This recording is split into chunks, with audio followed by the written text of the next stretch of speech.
এই যে এটা পাকা,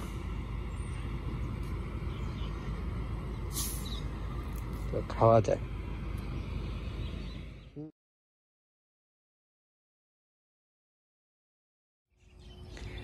বিকালবেলা হোস্টেল থেকে বের হইলাম একটু হাঁটাহাঁটি করার জন্যে। তো এটাই হচ্ছে আমাদের হোস্টেল, ওই পাশ দিয়ে একটু হাঁটাহাঁটি করি। আর আমাদের হোস্টেলের পিছনে হচ্ছে এগ্রিকালচার ডিপার্টমেন্ট। এই জায়গায় যারা এগ্রিকালচার নিয়ে লেখাপড়া করে তারা এই জায়গায় এসে আর কি প্র্যাকটিক্যাল করে। তো এখন ওই জায়গায় তালা দেওয়া আছে, মানে গেট বন্ধ, এখন এই জায়গায় ভিতরে ঢোকা যায় না।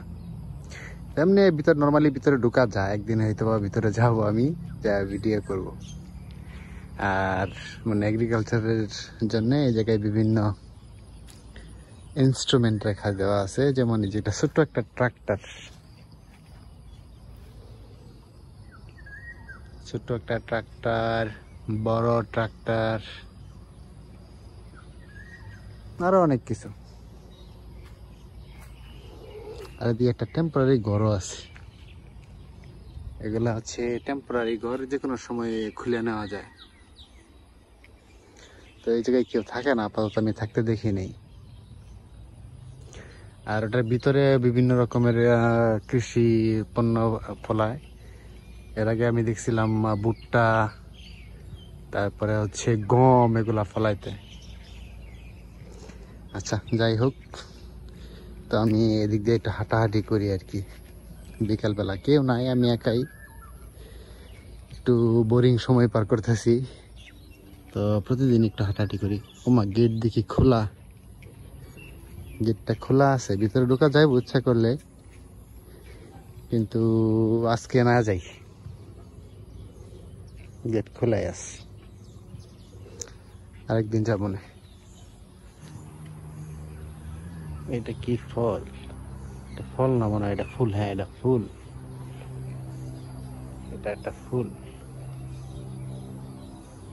এটার ফলও দেখে আছে, এই যে ফল।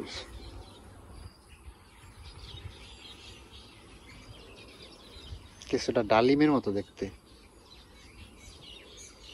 খাইয়া দেখবো নাকি কেমন। এই ফলটা মনে হয় খাওয়া যায় না। গাছের নাম দেওয়া আছে মালয় ভাষাতে। মালয় ভাষা আমি আসলে তেমন বুঝি না, তেমন কি একটু বুঝি না, আর লেখা তো কিছুই বুঝি না। মালয় ভাষাটা একটু কেমন জানি আমার কাছে, যেমন আমরা বাংলাদেশে বলি আপা, ওরা বলে কাকি। তোরা আপারে যদি কাকি ডাকে তাহলে কাকিরে কি ডাকে আল্লাহ জানে। আর এরা সব গাছের মধ্যে নাম লিখে রাখে। গাছ এটা, সে নাম যেটাই হোক, এটা হচ্ছে বাংলাদেশের সেগুন গাছ। কামড় দিয়া জাম ধরে দিতেছি।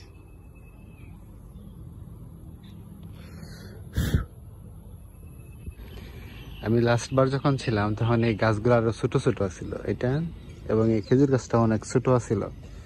এই গাছগুলো দেখে অনেক বড় হয়ে গেছে। আর এই নারিকেল গাছটা ছিল একবারে ছোট, মানে অর্ধেক ছিল, এখন অনেকটাই বড় হয়ে গেছে। এই পর্যন্ত ছিল নারিকেল গাছটা, এখন তো কত বড় হয়ে গেছে।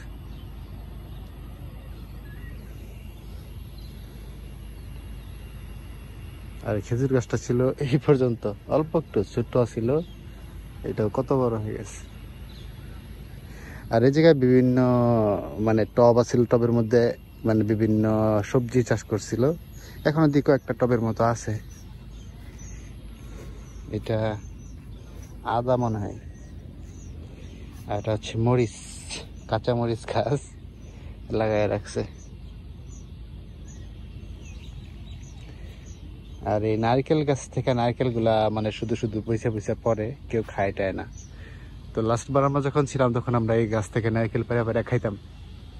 এখন তো আমি একা, আর কেউ নাই, তখন আমার সাথে আরো বাংলাদেশি ছিল, তখন আমরা সবাই মিলে এরকম এই নারকেল গাছ থেকে, এটা থেকে, তারপরে হচ্ছে এই যে ওইটা থেকে, আর ওদিক দিয়ে একটা আছে, ওই যে এটা, এই তিনটা থেকে নারকেল পেরে পেরে খাইতাম। আর এদিকে অনেক আরো গাছ ছিল, ওইগুলা গাছগুলা কমে গেছে। আমরা গাছটা এখনো আছে, বিদেশি আমরা, তাদেরটা আমরাও আছে দেখি। আমরা ফুলের মধ্যে পিঁপড়া, আর যেটা হচ্ছে বাংলাদেশি বরই গাছ, বরের ফুল ধরে আছে, বরই আসবে হয়তো বা। আর এটাও বাংলাদেশের একটা অতি পরিচিত গাছ, মালবেরি। মালবেরি মানুষ কম চিনে, যদি বলে তুত গাছ তাহলে সবাই চিনবে। হ্যাঁ, এটা একটা তুত গাছ। দেখো একটা মালবেরি ধরে আছে দিক দিয়া, এই যে। তারপরে হচ্ছে এই যে একটা পাকা, এই যে এটা পাকা,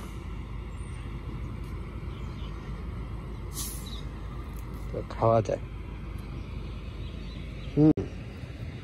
কালো হয়ে আছে, এটা খাওয়া যাবে।